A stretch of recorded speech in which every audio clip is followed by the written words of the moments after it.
గుడివాడ పట్టణంలోని నెహ్రూ చౌక్ సెంటర్లో Bharat Ratna doctor BR Ambedkar కాంస్య విగ్రహ శంకుస్థాపన వేడుకలు ఘనంగా జరిగాయి. జై భీమ్ వెల్ఫేర్ సొసైటీ మరియు ఇతర అంబేద్కర్ అభిమాన సంఘాల ఆధ్వర్యంలో ఈ కార్యక్రమం జరిగింది. ఎమ్మెల్యే వెనిగండ్ల రాము ఈ కార్యక్రమంలో పాల్గొని శంకుస్థాపన చేశారు. ఈ సందర్భంగా ఆయన మాట్లాడుతూ అంబేద్కర్ భారతీయులందరి దేవుడని, కుల మతాలకు అతీతుడని పేర్కొన్నారు. బౌద్ధ సాంప్రదాయ పూజల అనంతరం ఈ కార్యక్రమం జరిగింది. దశాబ్దాల కలను నెరవేర్చినందుకు ఎమ్మెల్యే రాముకు అంబేద్కర్ అభిమాన సంఘాలు ధన్యవాదాలు తెలిపారు.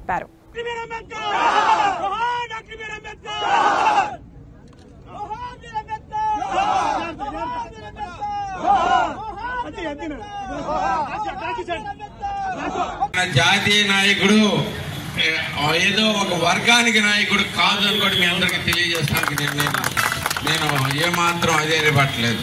ఎందుకంటే మన జాతి నుంచి ఎవరైనా ముందుకెళ్తే వాళ్ళు దేశ ప్రజలందరూ గౌరవించాలని మనం కోరుకుంటాం. చాలా ఇంపార్టెంట్. ఆయన ఏదో మనకు సంబంధించిన వ్యక్తి అనేది మీరు మర్చిపోండి. ప్రతి ఒక్కరికి ఇదే చెప్తాను. అంబేద్కర్ గారికి ఏ ఒక్కరికి సంబంధించిన వ్యక్తి కాదు. అలాంటి వ్యక్తిని నిజంగా మనం గౌరవించుకోవాలి. అలాంటి గౌరవాన్ని మనం ఇవ్వాల్సిన అవసరం ఉంది అనేది నేను గమనించుకుని నేను ఇక్కడ మీకు అందరికీ ఆశలు ఆకాంక్షలు అందరూ తీరేటట్లుగా ఇక్కడ విగ్రహ శంకుస్థాపన చేశాము.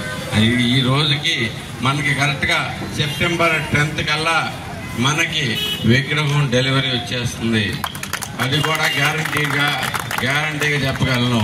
అదే రకంగా సెప్టెంబర్లో మీరు నిర్ణయించిన రోజు 30వ తారీఖు అయితే 30వ తారీఖు నిర్ణయించిన రోజు మనం ఇక్కడ సెప్టెంబర్ 30వ తారీఖు అంటే అంబేద్కర్ గారు గుడివాడ వచ్చిన మంచి దినం మనకి.